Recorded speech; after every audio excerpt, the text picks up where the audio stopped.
Hello everybody, welcome back. We're gonna end the countdown a little bit early since I started it a moment too late, but switching on over to the camera. Hello and welcome back everybody. I'm Community Manager Pat. I am joined once again by the creative director of Lost Eidolons, Jitsung. Thank you once again for joining us at the odd hours of the day.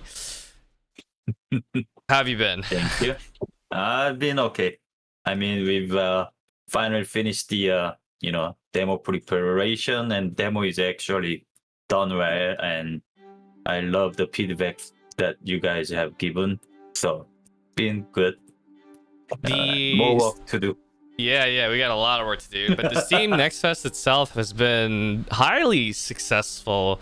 We actually saw in the time of a 1 week span the amount of wish lists that we had for the game quadruple, which is insane actually, considering how everything that we had up until that point was a few months of wish lists, and over the course of just that one little period we literally quadrupled the amount of wish lists. So it was really successful. I'm really happy with what I saw with a lot of the feedback that we got from the demo players. It wasn't just like a little bit of like people playing the game and then just leaving one-off comments, but the nice thing was that we had people try out the game and then they would leave really in-depth feedbacks, you know, really getting into it. Wherever it needed to be critical, they were critical, and whatever could be praised, they praised it. And I loved that, because that helps us just so much. So we scoured so many places for feedback. We looked at Discord, we looked at Steam, we looked at Twitter, we looked at a bunch of different forums that talk about RPG games. We looked a little bit at the Reddit as well to see some comments of what people thought on there, as well as some YouTube videos and YouTube streams of the game. And yeah, it was great seeing people give the game a shot, considering how the team basically scrapped this together really quickly and got it ready in pretty much a moment's notice with what we had so far, and it turned out to be a very playable demo overall. I was really glad to see that people tried it out and they had fun with it. Sure, it had its quirks, but that is an alpha build for you, and there's tons of polish to be done. And we also have a lot of work to do to work on those feedbacks and make them better. So what we're gonna do today is Jinsung here, he's going to play the demo build live. We're gonna watch him play the game, and while he's playing the game, we're gonna talk about some of the feedbacks that the community has left us and what Jinsung's thoughts on some of these feedbacks are. What is actionable? What can we do with some of these? What kind of needs to be put on the back burner, and where it's not, maybe it's not a high priority thing compared to something else, so we can just kind of glean his thoughts on how he feels about it at the time as we continue the development and working towards a beta build for the future. Basically what comes next. And before we get into that, as a disclaimer, the survey for the demo build is still up. It will remain up until Sunday. It will be up until Sunday at 12 p.m. Pacific time, at which point the survey link will be disabled. Please do leave feedback if you can. Yeah. Because your feedbacks matter. It helps, but not only that, but we set aside 100 beta access keys for people who submitted feedback, and we're also giving out 10 digital deluxe entire editions of the game for people who leave the best feedback. And let me tell you, if you submit feedback right now, your chances are actually pretty good. They're pretty good, so definitely give that a go. Even if you already have it, you can give it to a friend or something that might want to try it out, that might also be a fan of these types of games. Okay, so all right. Once we get started, we're going to say goodbye to Jinsung because his camera is going to switch over to gameplay.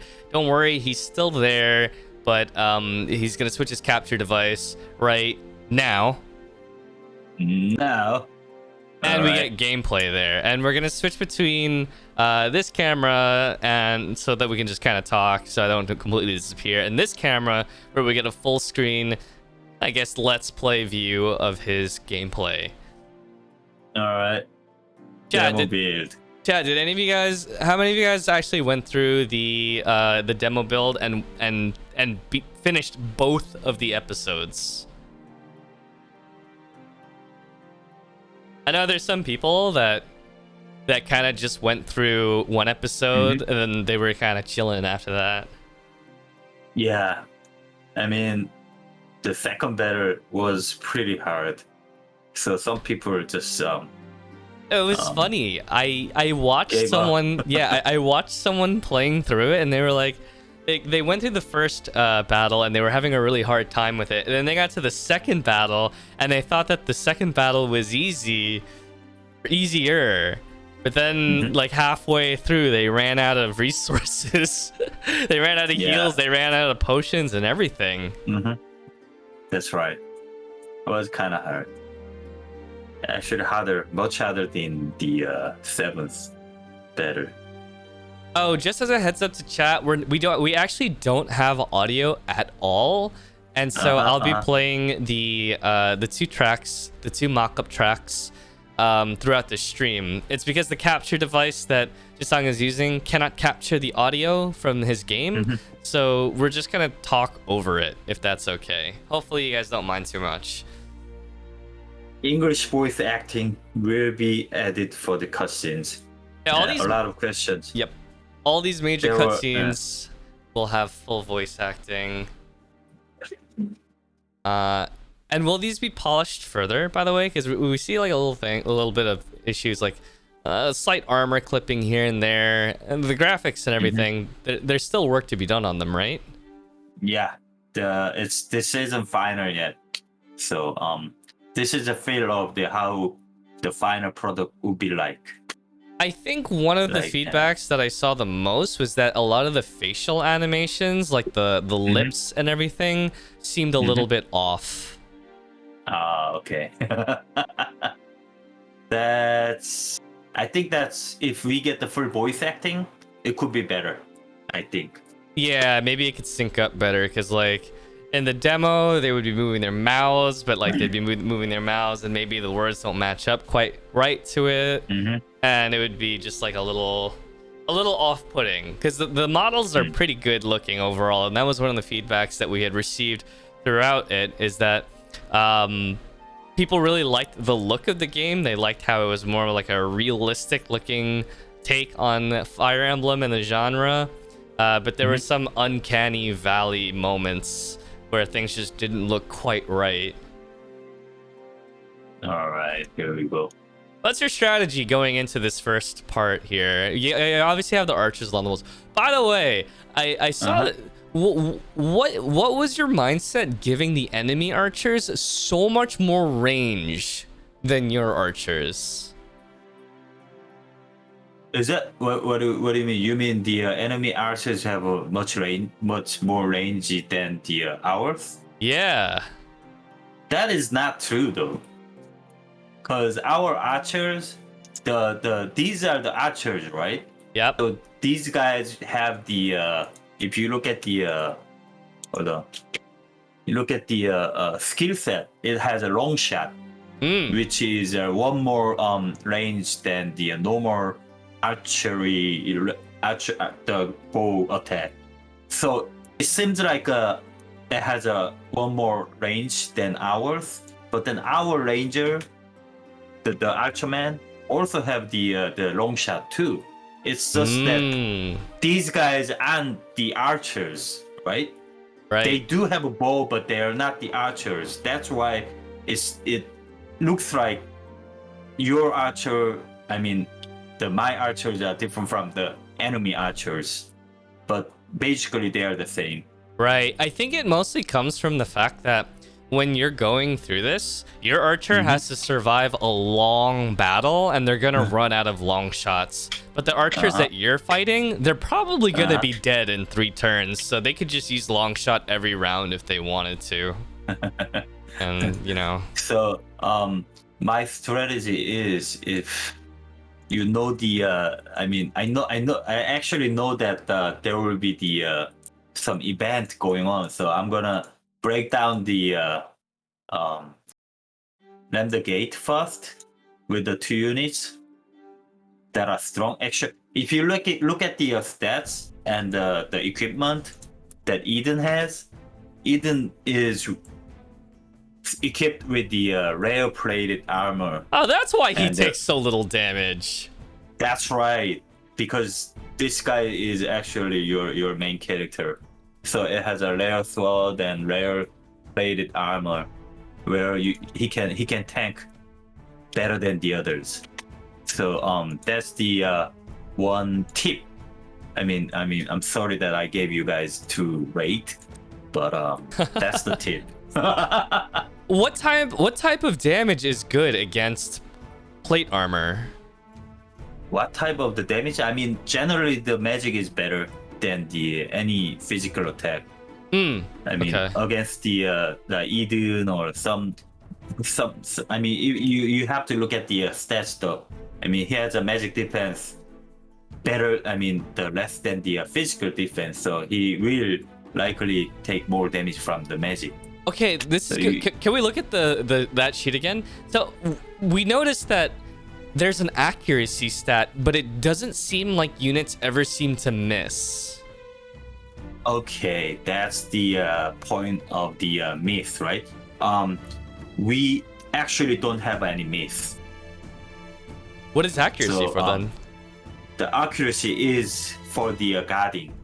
I mean, instead of a myth, we have the guard, and guard is where you block the physical attack and then reduce the damage you take.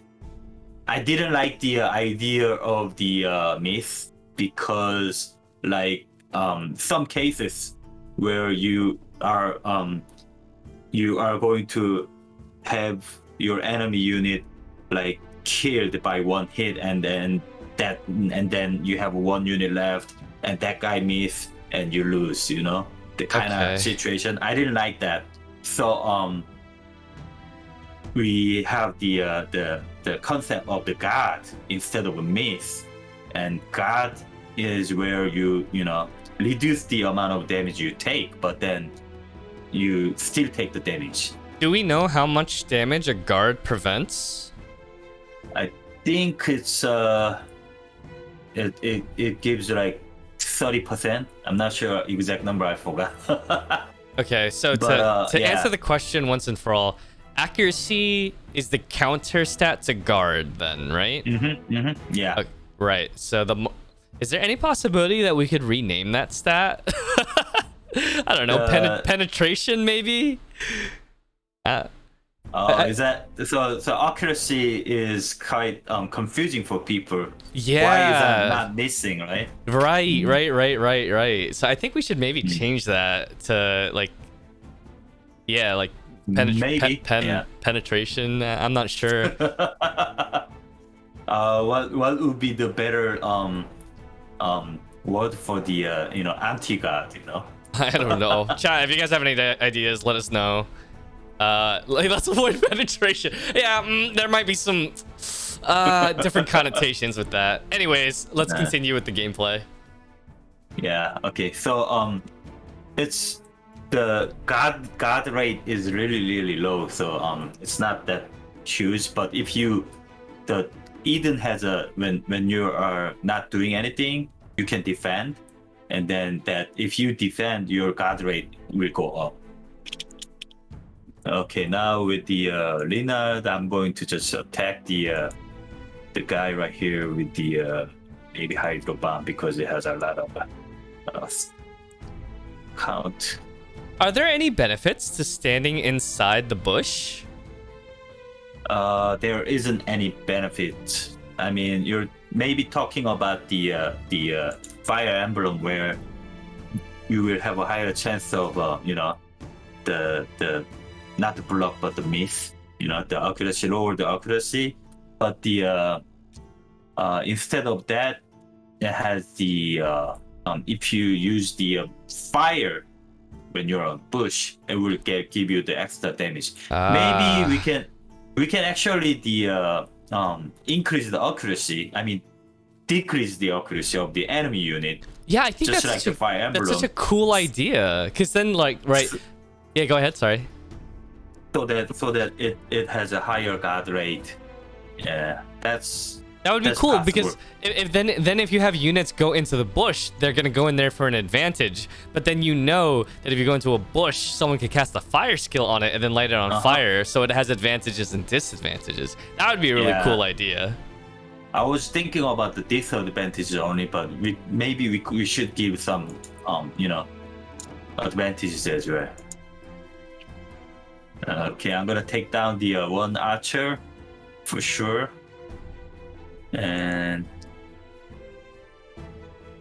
I'm gonna move this myself for nothing. I'm gonna just wait, and then here I'm gonna do the same thing. I'm gonna just attack the gate because. This is interesting. So you choose not to kill the archers quickly by using the switch weapon. A lot of people really liked that feature, switching to the bow and then using the melee, using them to, I guess, help with killing the archers quickly. You know why? Because I know what's gonna happen. I know what's gonna happen, so I don't have to kill those. I can wait. This is bad because it's like feel like cheating, right? This is why the developers don't seem to enjoy their own games because they know everything, you know, kind of. It's like kind of you're kind of spoiled. You know how tactics, you know. Right. On each better. I prefer not to play, but then I have to play. That's the kind of dilemma I have. They still get one turn to hit you.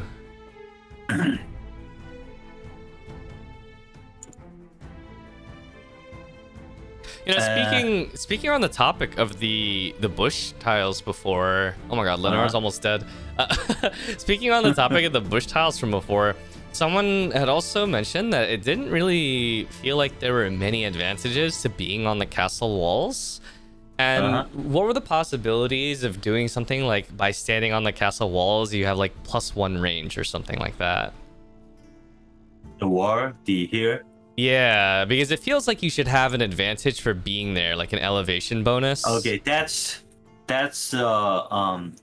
maybe talking about the higher tile with the better range, right? Yeah, then we didn't like to have that kind of concept because I don't want to have this.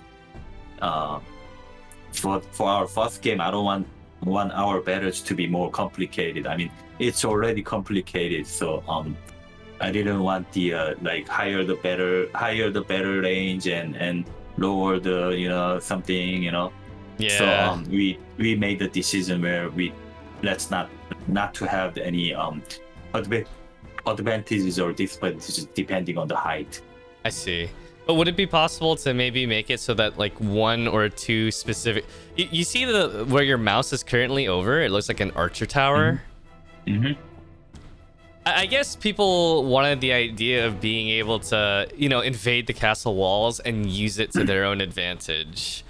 So like having like an archer tower that you can stand in and put your archer in by climbing the stairs. Like it would be, I guess, more interesting to make use of the map terrain that way. What we could do is we could simulate the same thing if we put the kind of ballista on it, so that it has a better range. Yeah, putting a ballista up there would be pretty cool. But then it's only going to make it harder. Harder to attack the gate, Yeah, but then after you take it over, you could use the ballista. Alright, okay, I'm gonna use another long shot here. I mean, long shot is pretty much essential There when you're were short of the range. there were some people that were saying that the mage class feels really powerful because they have so many 2 to 3 range skills. Mm-hmm. Whereas That's right, Archer but- Archer only gets 3, but Mage can have like 12 attacks at 3 range. But you gotta make sure that even the mage unit will have like the least defense, so it will be very vulnerable to any like archers and others. Yeah, I gotta say, So- after trying the game myself and after watching some people play this game, permadeath will be really brutal in this game. Like That's right. it's really easy to lose someone, and this isn't even hell mode. This is just hard mode. You know what? Like the battle designer was designed this at a normal accuracy. I mean, not the accuracy, but the difficulty. And then I said, "Dude, this is hard." What's going on with the screen? It's I think the network connection is a little It's not good. not good. Okay, it's kind of back. Okay, I think it came back. You know, hey, Okay. you know what, chat? We're using Discord share screen. It's not my bet. It's not the greatest solution. You know, we do what we can. Yeah. All right. I'm gonna let the gate. And original version of the gate was you have to hit it 4 times, and then we made it adjustment to 3. 3 is good. 3 is good. Yeah, I think 3 was better. And I'm gonna swap the weapon. And we had a lot of feedback about the swapping the weapon. And I mean, it's kind of good to swap the weapon without the loss of the ton. But then it's kind of It's really powerful being able to do yeah, that. it's really powerful that you can swap to your bow anytime you want to. So we've been like really thinking a lot about this, and maybe we should make a. I mean, Fire Emblem does the if you swap the weapon, it you have to use your ton. But I think the player needs that advantage because they're up against such overwhelming enemy units that having that advantage to be able to switch your weapon loadout and take advantage of doing an action that doesn't have a retaliation from the enemy is so vital depending on the situation, especially if future missions are going to continue being like this where we're playing against we have 10 units and we're up against 30 units. Well, this is a preset. So once you play the game on your own, you're gonna have different squad. You're gonna have more healers, and you can actually customize your magic. What magic you want more, and want to use. So it's going to be better. I mean, I think it's going to be easier than the demo because demo is more like a preset. Yeah, that's true. I figure, once people have a better understanding of how the damage types works, because like another issue is there is a triangle in this game technically. There are certain weapons that work better against certain armor types, but that's not displayed in the UI, is it? No. It's it actually it's more like the passive skills. The passive skills will have the like something like that, what you just said. So like yeah, you know what I mean. Yeah. So it's this kind of passive skills. You have to look at the passive skills where if you have a sword attacking with the Eidolon, it will have a better like chance of hitting the critical and so on. I see. And same goes on with the defenses as well. So I'm gonna take down the archer here first. breakthrough instead of accuracy. Maybe, yeah. We will talk about this.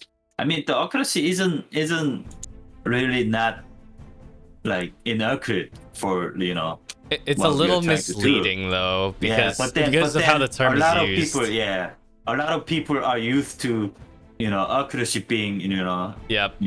increasing the attack, and if you not able to attack, they tend to know that it's going to be miss, but then we just don't have a miss. Looking at this UI real fast, I saw a lot of people having issues with knowing when a unit has taken its turn or not. I could see the brackets around their health bar to indicate that they still have an action this turn, but I feel like there probably needs to be another UI element that makes it more clear on which unit still needs to take a turn. Or at least like maybe pressing Q or E to cycle between your units. That can still that's move. some feature. Yeah, that is some feature we need to have. What I plan or suggest for team is that we are going to have the switching functions, like you just said. And if you just do nothing for like for some time, it will focus to the next available character, and then bring the character and ask you to do something. That's one thing we could do. Again, I mean, in addition to the switching the characters. How do you feel about the camera controls, by the way? Because I think there were a lot of people that felt the camera controls felt really weird, or they didn't feel quite right. Chat, I'm sure some of you guys could attest to this point that there were some parts of the camera or camera movements that just felt a little bit off to you guys, right? Yeah, I heard some feedback, but for me, I mean, like I'm okay with the camera control because maybe I'm too used to it. And if you look at the ASDW, you can move around the tile and camera move along. So you have two options, like using your key like this, or you can just click the left button to move around, and then right button will rotate the. We'll talk about this during the team meeting. And the zoom is a little bit slow too. Zoom seems like too slow, but I think this should be we need some assign the some key, or maybe we should just assign the step by step, like one, like not the it's going the scale of the zooming is really like danced, right? So maybe we should make it bigger. So if you use the wheel, it goes more in like this in one wheel, and then the second will be like this, kind of like that. Right. Yeah, it's like you have to rotate a lot to zoom in and out. But hopefully we can have settings that allow the players to adjust based on what they're comfortable with. Yeah, we could do that maybe. All right. Okay, so I'm going to stop the weapon and attack the guy here.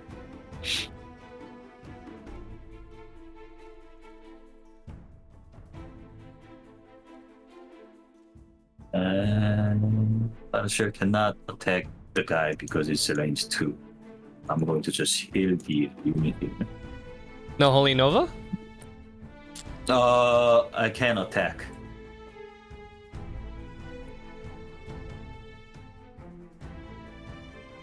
I think also this was a point that some players had mentioned that I guess, not everyone was totally on board with the idea that the enemy units just wait for you to get a little bit closer. I know they're stunned right now, but even once their stun lifts, they might not move unless you get close enough. And yeah, that's something I have already feedback to the better design team,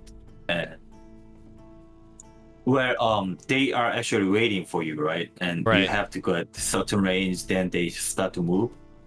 That's how AI is right now.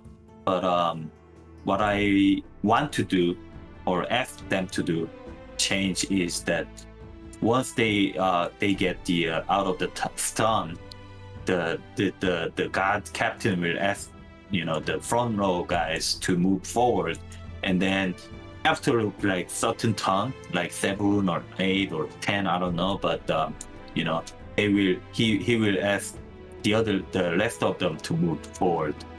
That way you can't just wait forever.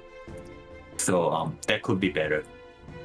Chat, my strategy in this fight was to take care of the wall archers and take care of the first wave, and then I converged my units together, and then I just had Marshall heal everyone up over like 5 turns, and then then I went and attacked afterwards. Yeah, and they just waited for me the entire time to do it too.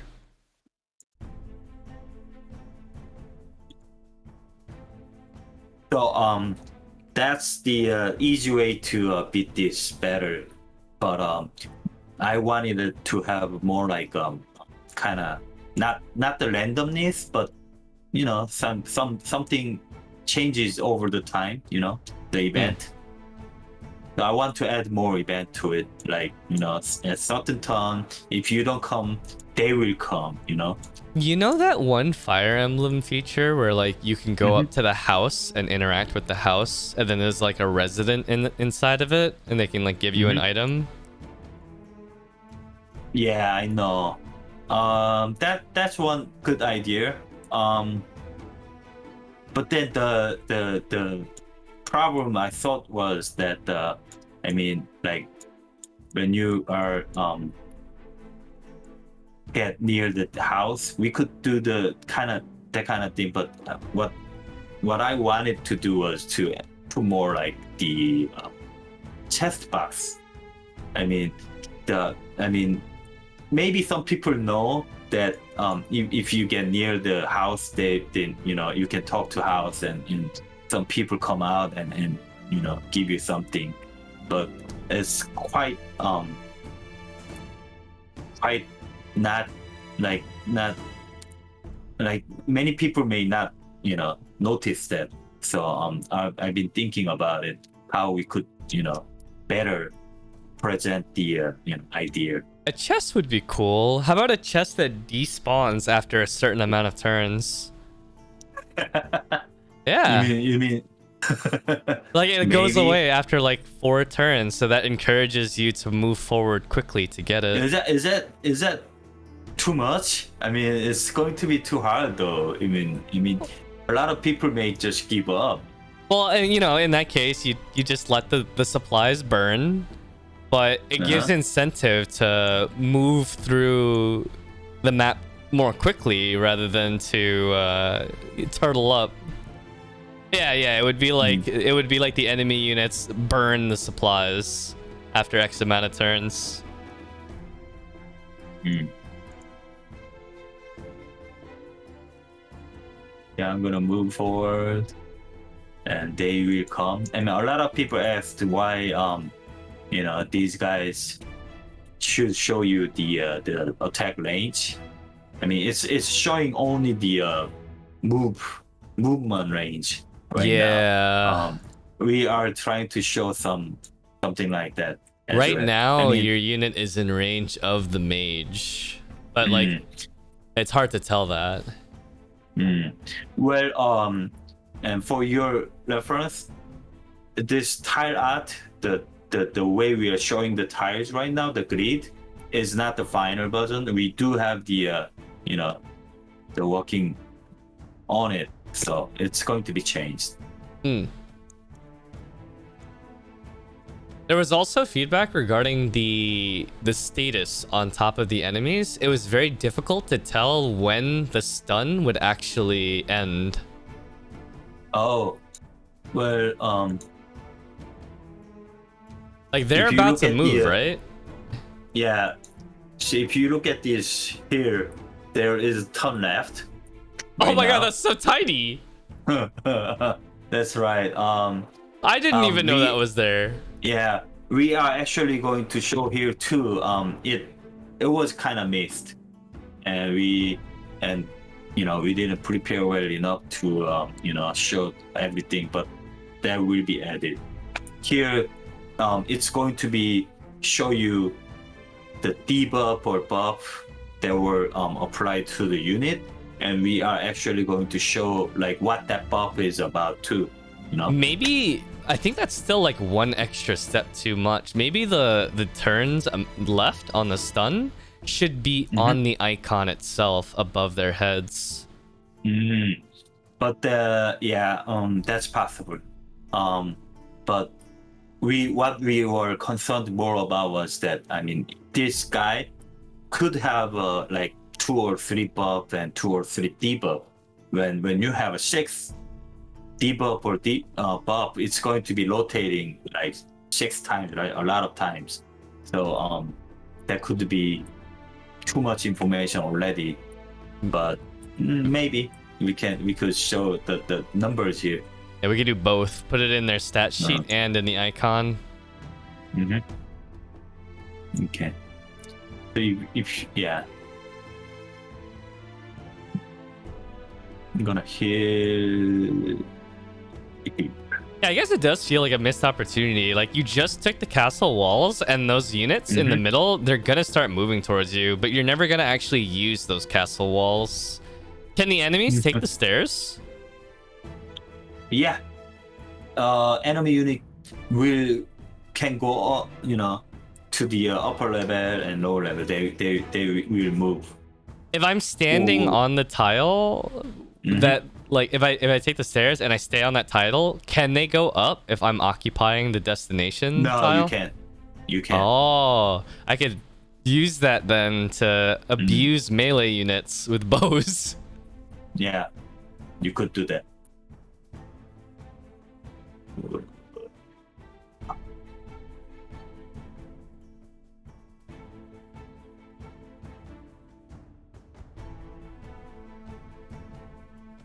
I think it's so cool that you can see the building on fire in the background, the supply building. Yeah, you could actually see that. This is a side comment, but how come the entire empire? How come all of their soldiers are bald? Is that a requirement to live in the empire? No, that is not the. Well, we let me tell you the truth about this. Let me be honest. We had people calling the game Bald Emblem. If you look at the all the description, the name of the soldiers, they are all the Imperial soldiers, right? If you notice, and if you noticed or maybe played before, they were all the same guys. They were all the same wares, and they were actually the same guys, right? And this guy, the same guy, and this one is a different one. And actually, the hunter and the wizard were the same guys. They were wearing the same, like the bow, the hat, and the outfit. But then I didn't like it, so I asked the team to change the look of it. So they removed the hat and they changed the costume. Right? I see. So at least they look different right now. But then this guy and this guy is actually, I mean, right now it's not the same guy, but the if you take off his head, he's going to be bald. We didn't put the hair on it because we know he's gonna wear the hat, so he doesn't need to have hair. Right. His helmet is hiding his bald head. Yeah, because making hair also takes some resources. So we wanted to minimize the use of our resources. Very convenient. I mean, yeah, we don't want to have put another time to create the hairs. So I'm very feeling sorry for those Imperial soldiers being all bald. Yeah. They have tonics that help with hair growth. So Mm-hmm. yeah, we got a lot of feedback on these. So maybe we should put some hairs on to them. Speaking of tonics, this is a very good segue, but when it comes to stop zooming in on the bald heads. we got a lot of feedback regarding the consumables as well. Because consumables are really, really useful. I saw you use the potion earlier. First, there were people that wanted to see an option to reduce the animation speed, to quicken it up, so you don't have to watch the animation for them to use the consumable. But more importantly, people were asking about the ability to use potions on adjacent tiles, or to be able to give the potion to an ally. That was something we debated a lot during our team meeting. I mean, like from the beginning of this game development, we had a lot of choices. We could have the common inventory where anyone can, access to, and pull out the potions anytime they want to, and it we didn't like the idea of a common inventory first of all. So we wanted unit to be prepared. Before the battle, and then they will equip the what items they wanted to use for the unit, and then we did not really like the idea of sharing the items. Like if you are allowed to share the items, why not the the equipment? So if you have the equipment from the guy has the strongest equipment, you use, you attack, and then the another guy comes adjacent to it, and then take out his equipment, and then use it. You can do the you can repeat the process. So we kind of didn't like that idea. So we are more focused on using the turn like strategically as possible, and so Right. This is why we have the limited the number of magic as well, and number of the skills too.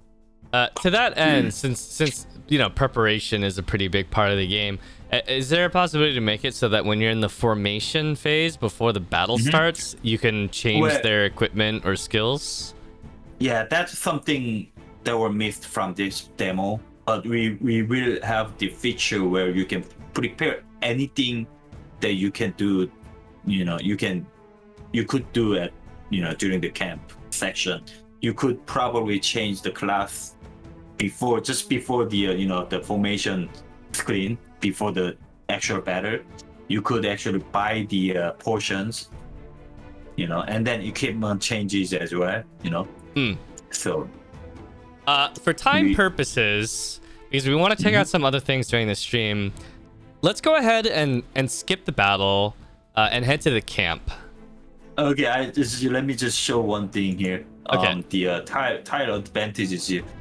Because these guys are wet right here, 3 guys. If you use the thunder skill right here, torrential lightning, here I'm gonna use it and see what happens.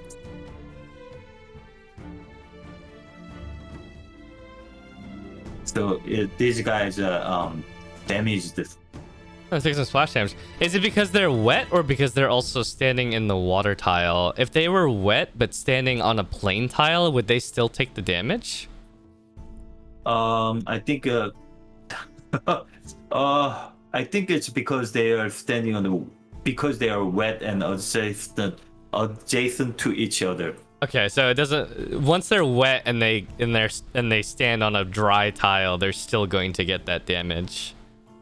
Well, this guy isn't. Oh yeah, that's true. He's on rough terrain.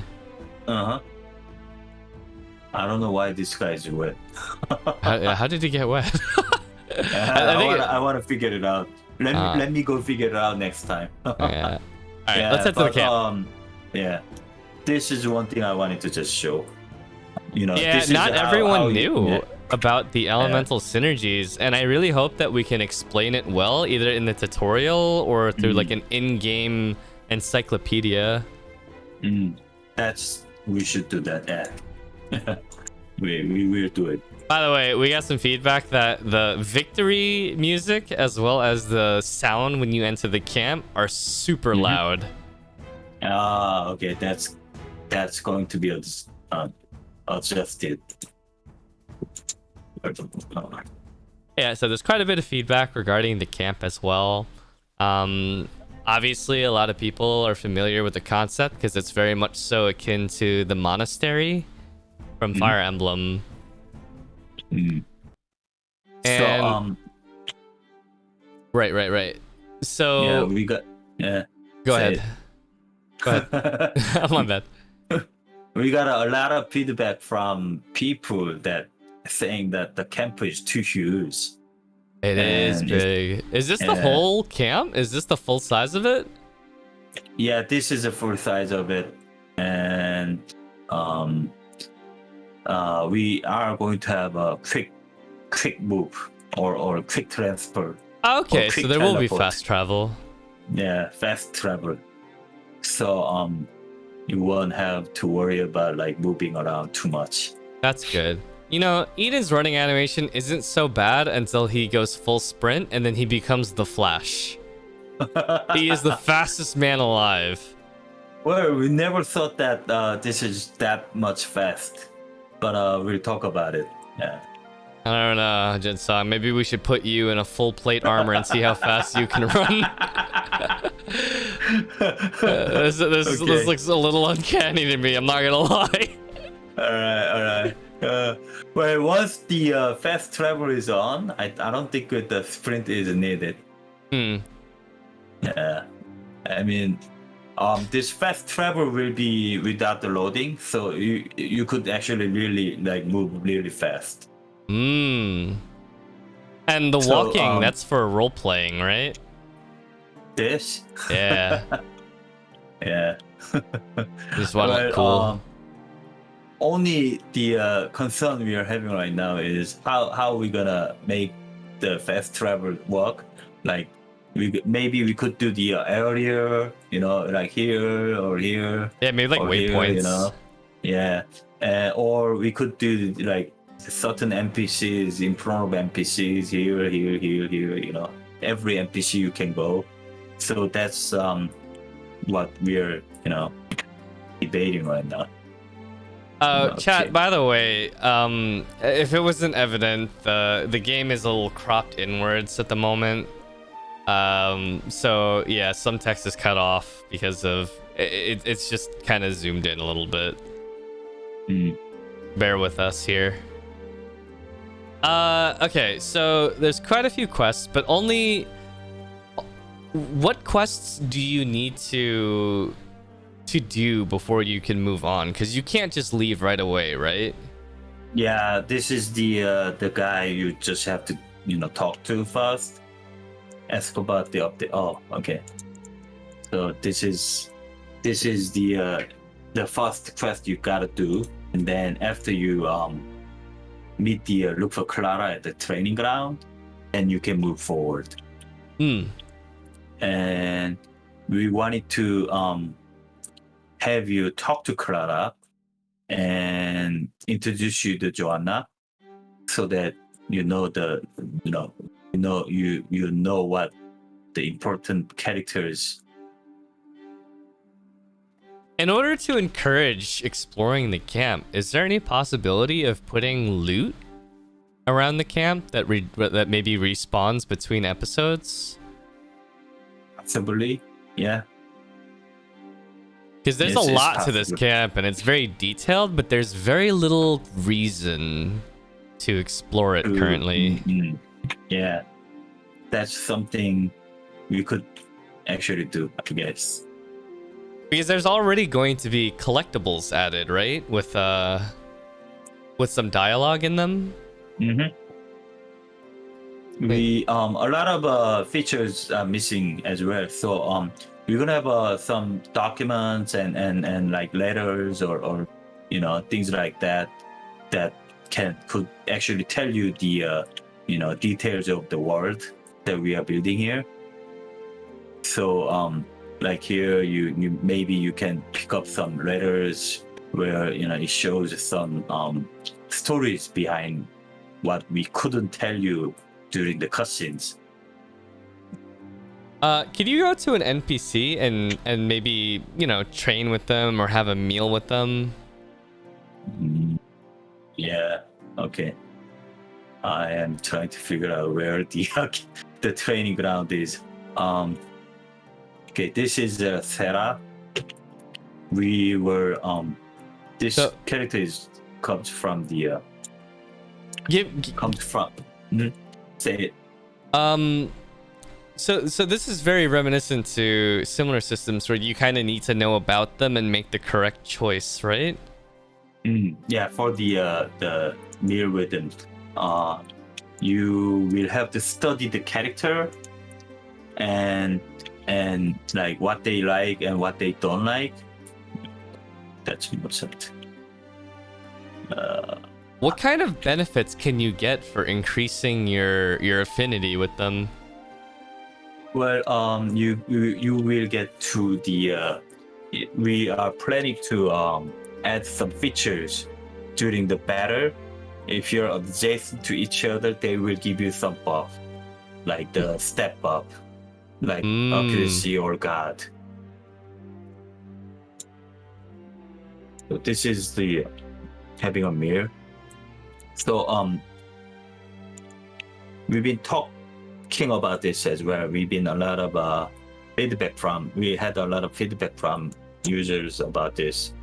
So we have a lot of things to talk about, and it doesn't seem like they are talking like it's we built this as a like kind of mini game where like you just said, like it talk about like something maybe she is interested in, so, and it goes to if you have a chance of 3 times and you choose the correct topic for her, then you get some bonus. What is the difference between doing talking with them and then logistics? There were 2 different options when you were interacting with them. One was talking and one was logistics. And I was wondering if there was any key differences that, or is it just a different activity that they may or may not like? I think that's the something different activities. Yeah, so when we confirm here, there should be 2 options after you click chat. Yeah, one is talk and one is logistics. And logistic. This is like spear training. Then I think this feature isn't really like completely implemented. So if you he could do we talk about the spear training and maybe actually do the training with him afterwards. The training mini game itself was kind of interesting. I think people found it to take a very long time, first of all, especially to do 5 units. We're gonna make it very short. And then the other thing is, I think people were a little confused about the quick time event that happens in it, because it's very quick. There's no indication that it's going to happen, and it never happens in real combat. So I think to some people it seemed very out of place to have it there. Well, the reason that we wanted to have it was that if you train with your unit, it could lose, right? Sometimes because of the maybe the guy is really the unit's level is very low, or maybe you may have not equipped the correct equipment, and so you may end up losing it, and we didn't want to have some losing experience during the training, so we wanted to have the QTE action that could complement the the losing experience to, if you do the right QTE, then you're gonna end up winning. So that's why we wanted to have that. I think we might have to explain that the QTE might happen during training. So it doesn't catch people off guard. So we could put that in during the tutorial of the training. Yeah. That could help, right? Yeah. The tutorial needs to explain a lot. It was good that we put people in challenging fights at the very start. But I think we kind of threw them into the deep end with no life jacket. Throw them right into a fight without really understanding game mechanics, and that's where a lot of the challenge took place. Not really understanding how things like elemental tile synergy worked, or the importance of a lot of different mechanics like taunting / provoking, and how that could be leveraged. And I mean, there's a much wider suite of skills, right? So if just like opens presses tab right now and goes into the character menu and goes to stuff like the magic spell book, or even the skills to customize it, there are even options in here that you could use to change things up a little bit. Say, for example, on your mages, to prepare them for the next fight. Your units don't even necessarily need to use those specific skills. Like, this character specifically, when we look at here, and he clicks on any of those skills, there should be other options that aren't traditionally there. And people, I actually did not see many people use this because it was never explained. So I imagine that the tutorial probably needs to really touch on this point, and explain that there's many different spell options. It's not just the ones that are there. Yeah, that's this is going to be explained when you actually first are given the magic book. We could first time we're gonna have you use the preset book, but then you could actually have later on you're gonna have the customizable magic book. So when you are given that, you will be pretty much explained what to do, I think. And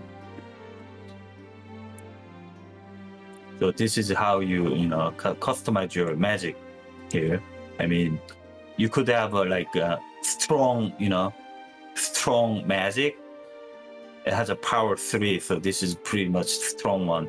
And then could have the power 1 level, but it has a 5 times you can use. So this is the difference. I mean, if you think it's enough, but you want to use a lot of magic, then you use the weaker one with the more stack. I think these need a little bit more details too, like how much range they have. Yeah, we want to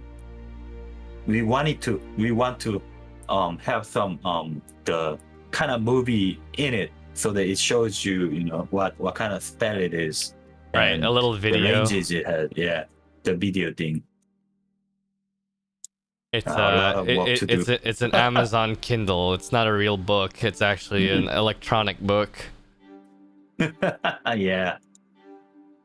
So this is where you can change your magic thing, and then you can actually you keep the skills as well here. But then you don't have the like for current level, you don't have the enough skill to changes. Yeah, I noticed this menu when I was trying to change the dark magic in the book, and I saw that there were so many options for the dark magic to pick from, and I found that one skill that was really overpowered that we had to turn off for a little bit. Yeah, that's right.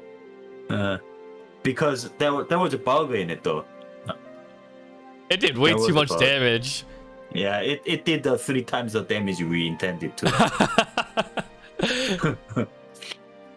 It's so sad. I used it and I still lost. Oh really? that was the live stream that was looping on the Steam store page.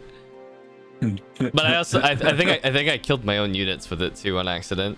Oh really? Okay. Yeah. Yeah.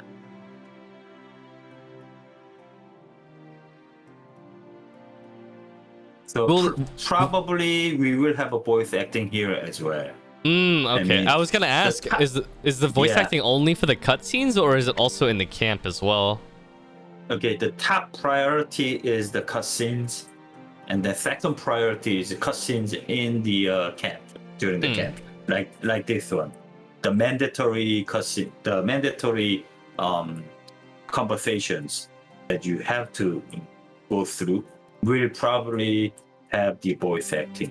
And obviously their mouth is gonna be animated later, right? Yeah, that's going to be added. By the way, does it bother you at all that Eden's armor is clipping into itself? Well,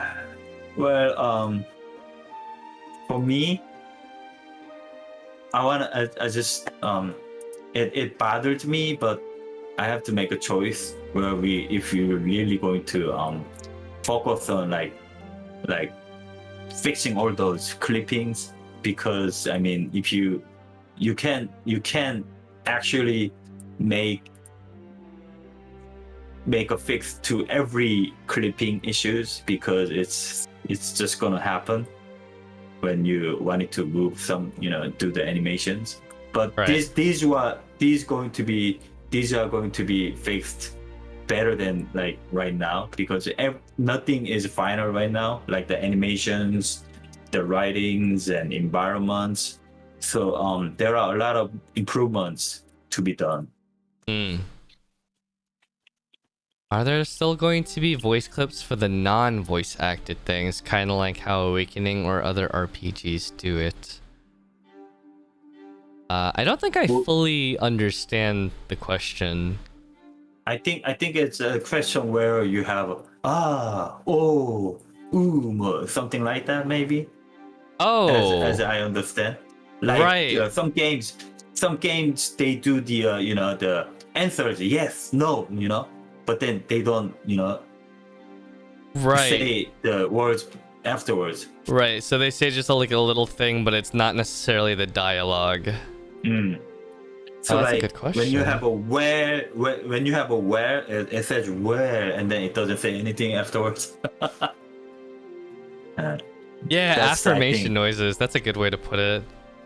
Okay, yeah, that's a pretty good idea. Because I feel like that would bring a lot of life to the other NPCs. That's something doable, I think. We could try to add. Great idea. We just have to have some, that noises, responding to the words. Like if it has a, we just gonna say like and it has an e, something like that. So do you want to move on to the next battle? Yeah, let's cover that a little bit. I feel like we could have. I feel like this stream really could have been like 3 hours if we wanted it to. There's so much to talk about, but let's move on to the next battle because we're already an hour and 10 minutes into the stream. We covered a lot of good topics. I want to cover at least a little bit more before we end things. It's already like 1 hour streaming. I didn't know the time flew that There's fast. just so much to talk about after this demo. I know, so much work. But anything that we don't cover, by the way, chat, it's on this it's on a big old feedback Excel. And our team's basically going through all of it, and I plan to put up a summation of all the feedbacks and the dev responses of what's actionable and what's not. And you guys will probably see that in the next week or two. And the whole point of it is basically all feedback is good feedback, and but not all feedback can be done, or not all feedback can be prioritized. So we'll basically take a good firm look at everything and see what we can work with and what we can't, and we'll share that information with all y'all. Mm-hmm.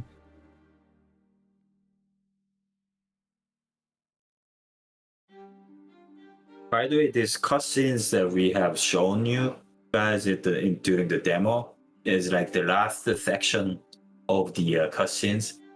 It's way more longer than the what is being shown right now. So I was wondering, how long you thought that cutscene was? I didn't think it was that bad personally. Oh, are we gonna have different loading screens, by the way? I just noticed that every loading screen is the world map. Yeah, we will have a different loading map. Like it should have some helpful informations and tips. Yeah. I always liked the loading screens from like the Elder Scrolls Skyrim, how it's like an item and then like some lore behind it. Those loading screens are great. Too. Yeah.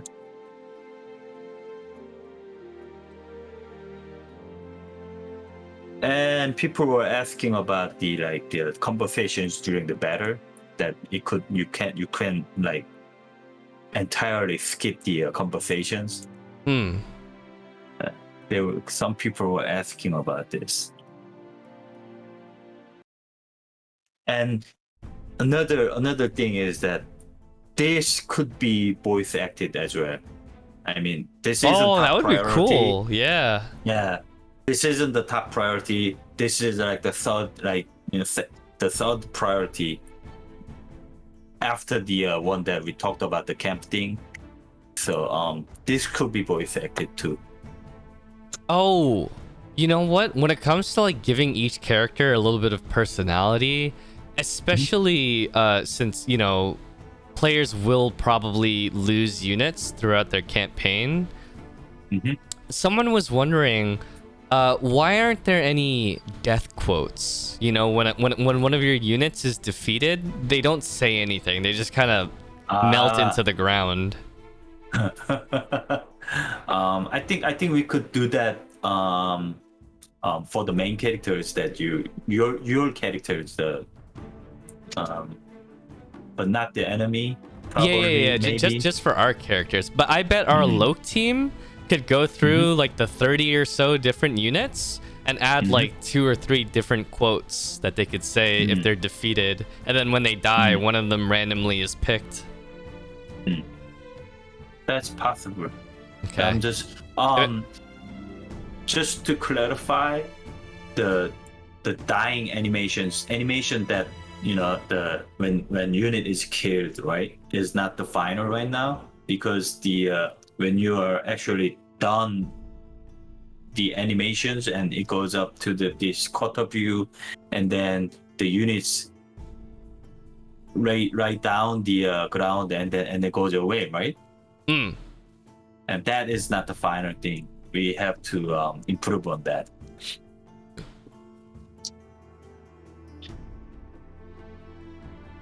Oh, that would be a pretty good that would be a great idea, I see, but I think the concept of permadeath in Lost Eidolons is slightly different. They're not like dead.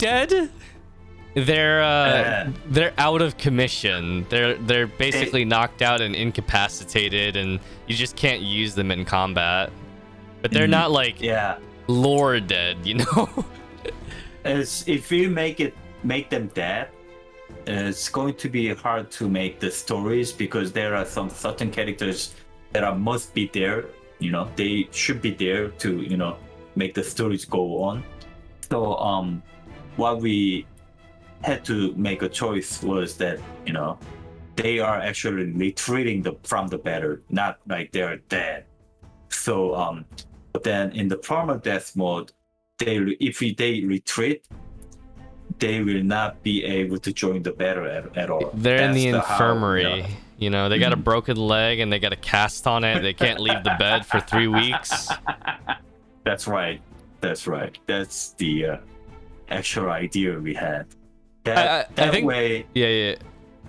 Mm, I think the that way main we problem don't- is every character is like kind of important in Lost Eidolons, so none of them can Yeah. really actually die. Whereas in a lot of Yeah. other kinds of games in the genre, you're either given like generic units that it's okay if they die, and if like your main character dies in a permadeath setting, well, they would give you a game over anyways. Yeah, that's so. Yeah, we were learning a lot from like this project. So that's like the genuine character, right? And we've been like there were some people asking why Eden cannot be like a woman, or why can I not edit the characters to look the face and the bodies. So maybe if we make the sequel to the Eidolons, maybe I will consider the character being customizable from the beginning. Like, could be man, or could be woman, or could be you can change the face.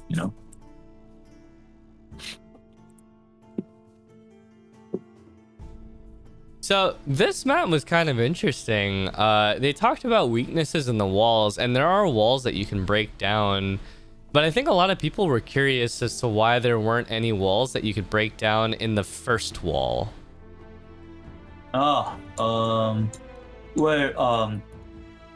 This guy here did prepare, that we are coming, so they fixed the words, Oh, they fixed it. but then they didn't have time to fix the inner words.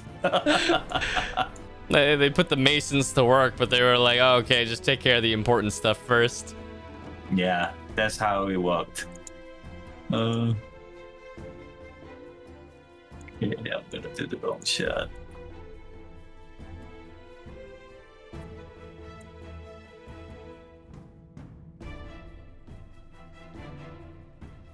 And we're gonna have attack the gate, and this gate was also the HP for the gate was a 6. We made adjustment to 5. Was kind of hard to have it when it was a 6.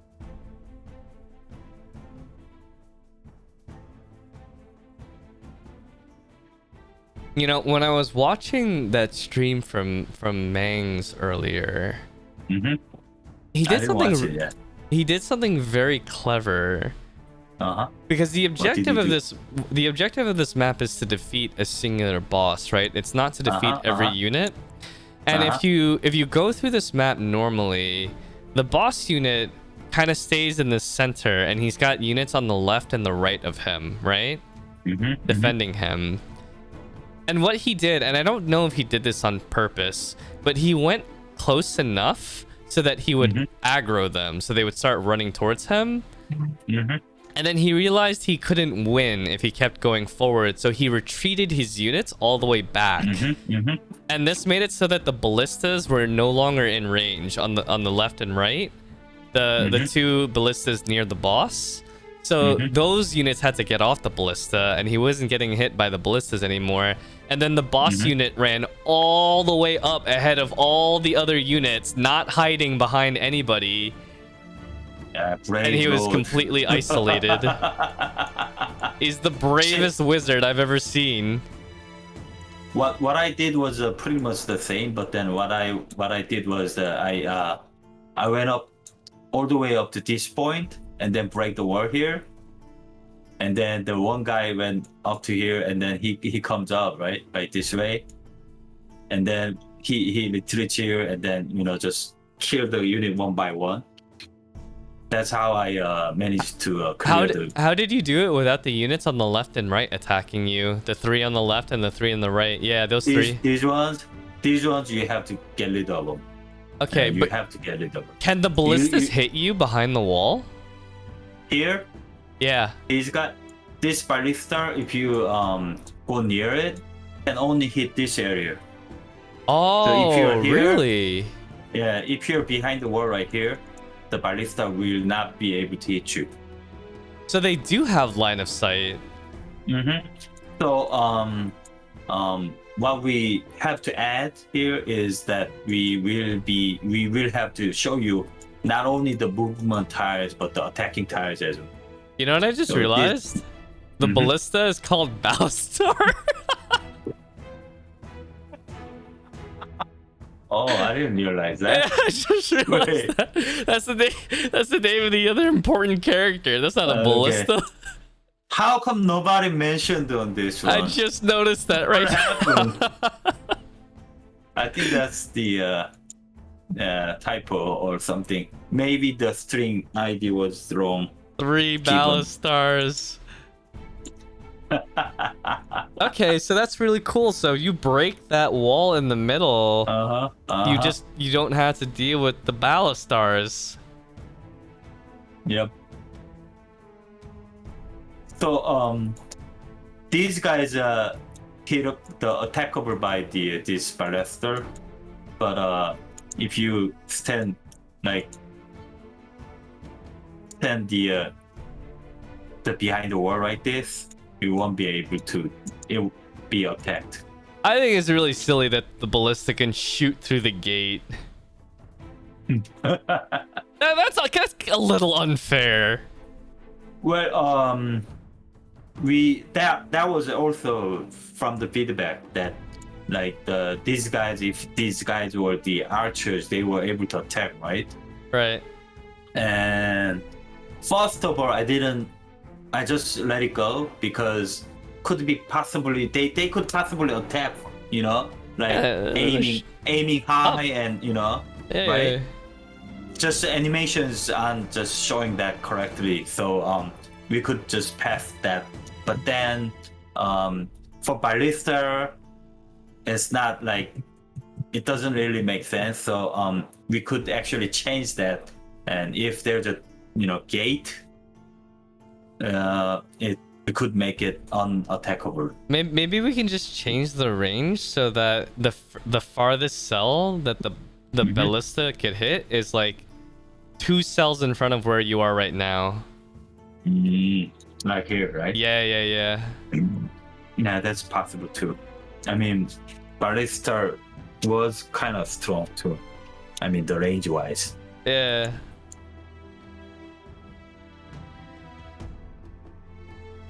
Ballastar and his brother on the left and right.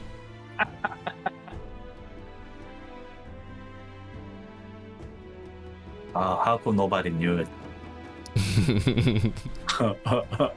I'll let the Loke team know about it after this or tomorrow. Yeah. He was wondering who Ballista was, but yeah, Ballista was always there for you guys. I know they were attacking you. What do you think of the sleep spell in the dark magic? It seems really powerful. I haven't seen you use it yet. It is powerful. It is really powerful, but that's because I think there's no miss rate, right? Yeah, it's guaranteed. Yeah, it is guaranteed. But when you have this much enemies, I thought that isn't really good enough. I want to take out the enemies faster than just make one guy sleep, because you're gonna be attacked by the that many guys already. So right. Yeah, I mean the is this really just the official name of it now? Are they just Ballistars now? Okay. No, we're gonna change. Alright. I don't know. They didn't do that much damage, but that chip damage added up over time. And after like 2 or 3 shots, feeling the need to heal afterwards or being at risk of being in lethal range from the enemy units was definitely a pain. It's not that powerful, but it's kind of it's just makes you some trouble. Oh, by the way, what are the possibilities of hotkeys that you can press for the command menu? Like, if you look at the command menu, 1 would be magic, 2 would be inventory, blah, blah, blah. Then here it would be 1 would be dark arrow, and then 2 would be yada, yada, yada, you know? Well, the problem with the first ones, right? Here, magic inventory, this could be hotkeyed. But then for magic, this is like going to be like it could have like 1 to 10 or 12. I think it's maximally like 12, wait, really? 12 of them. Yeah. You could have that many skills at once? Possibly. Oh, wow. Okay. I don't think it's impossible to do that. So you could have that many skills and spells. So that's one thing that is concerning. But for this menu, maybe it's possible we could place the M for the magic, I for the inventory, and W for the weight or something like that.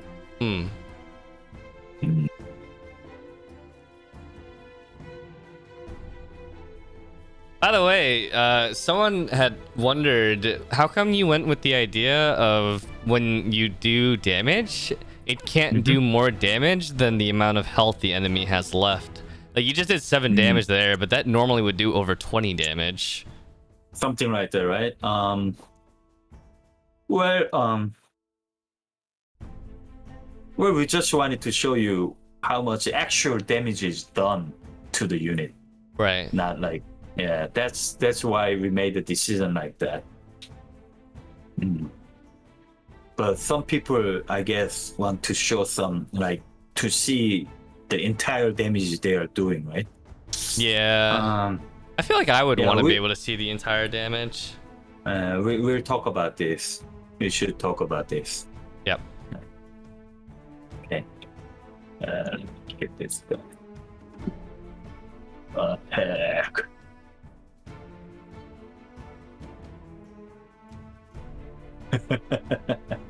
There should be a single ballista in the final product as an Easter egg. I like that idea. Yeah, I like that idea too.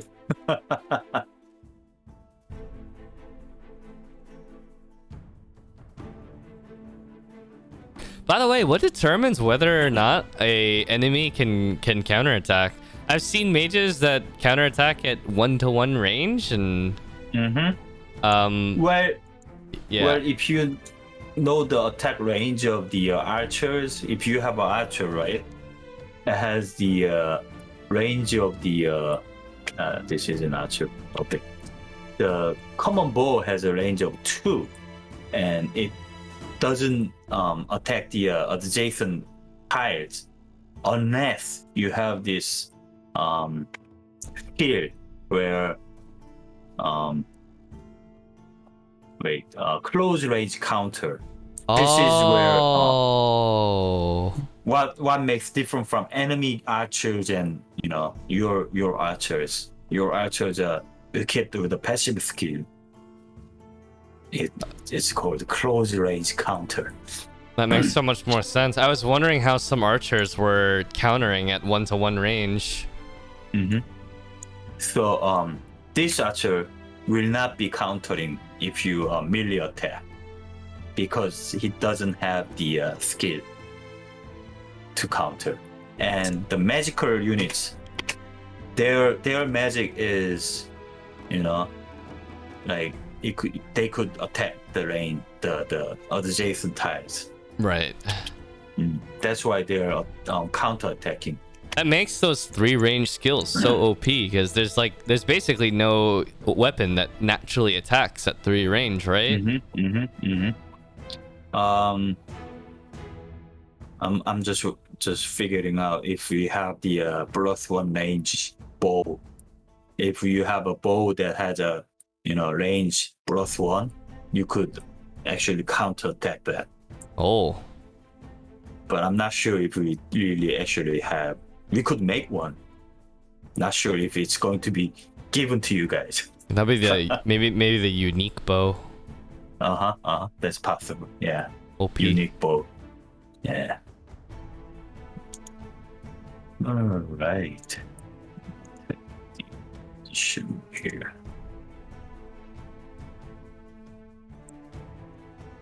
Hit. Critical attack. Nice.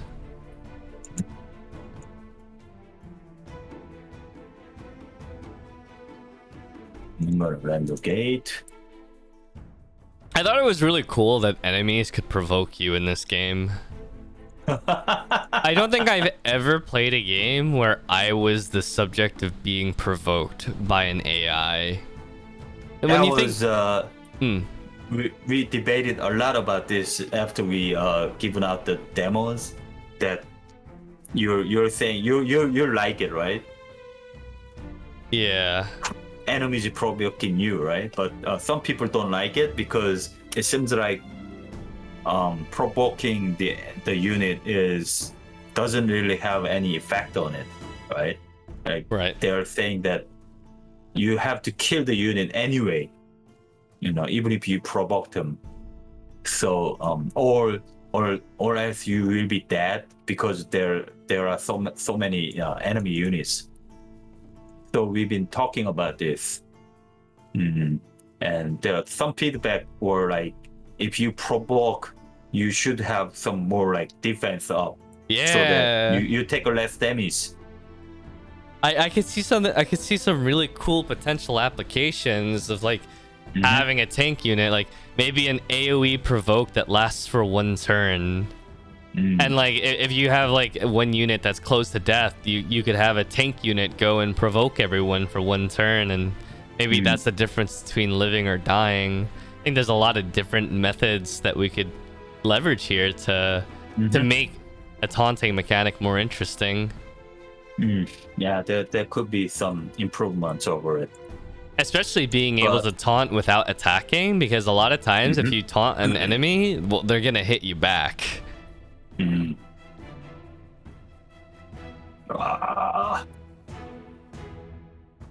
may be dead. Oh no! Oh, there's the ballast star again. Okay.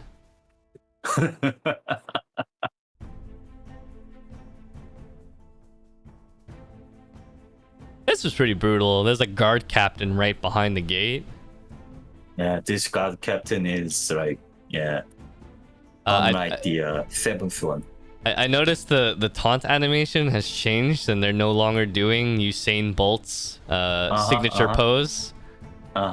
Because we thought that should have been like signature, not like every enemy unit's using, Yeah. Did you just get taunting blowed by two different enemies? I think so. How does that work? Can he attack both of them? I think wait, hold on. I think it's overlaps. No, actually I can I can attack. So I can only attack this guy. Got it. Yeah, it overlaps.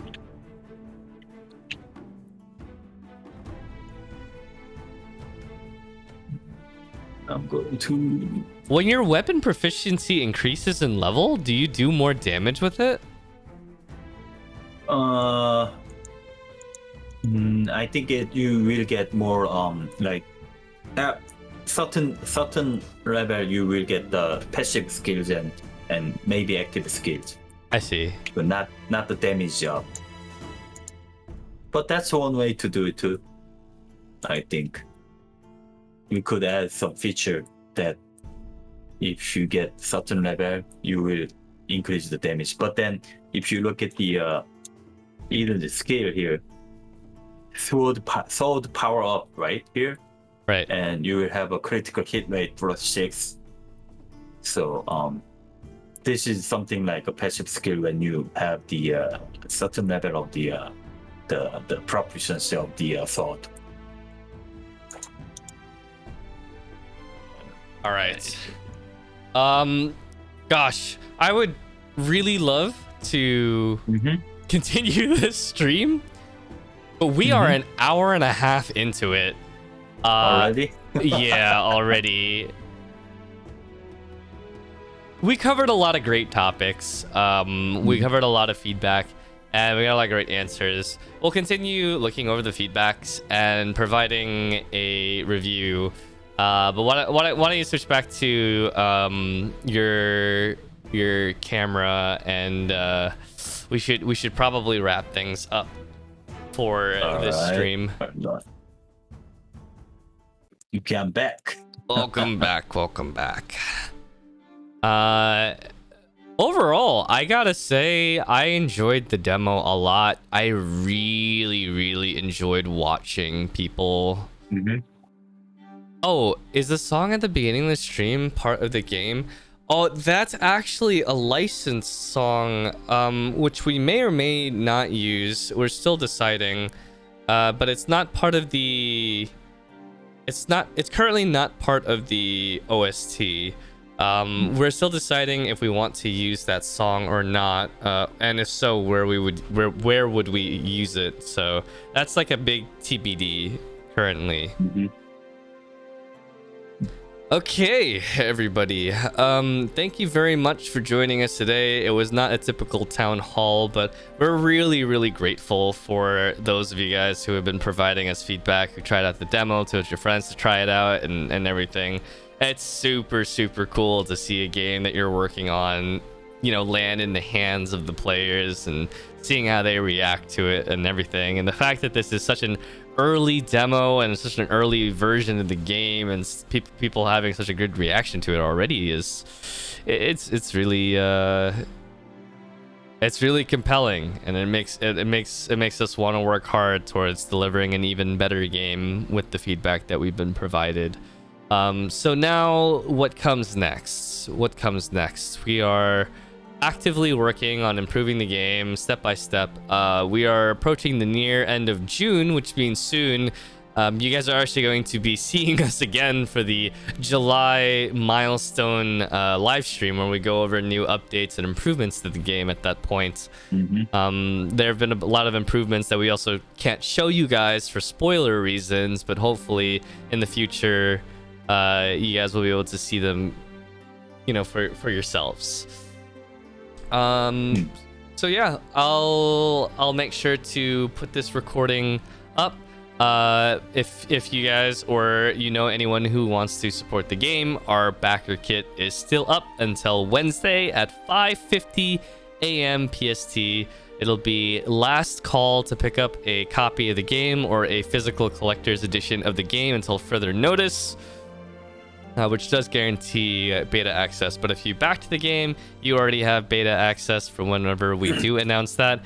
And if you submitted a survey or partook in the contest, you have a very good chance as well. We put out a contest to complete episode 8's combat without losing any units. I had no idea how hard that actually was. It was apparently very difficult. And we didn't get that many participants, but in the future, the events that we will make for these things, they'll require less steps. I understand that it was a lot of steps to participate in any of the events, whether it be uploading screenshots on the Steam Community Hub or uploading a video on YouTube. Not everybody is down to do that, so we'll simplify the events in the future so more people can partake in them as well. All right, guys, have a good day or have a good night wherever you may be. We will see you guys next time. And yeah, we're looking forward to the future for this game. All right. Goodbye, everybody. Goodbye. Goodbye.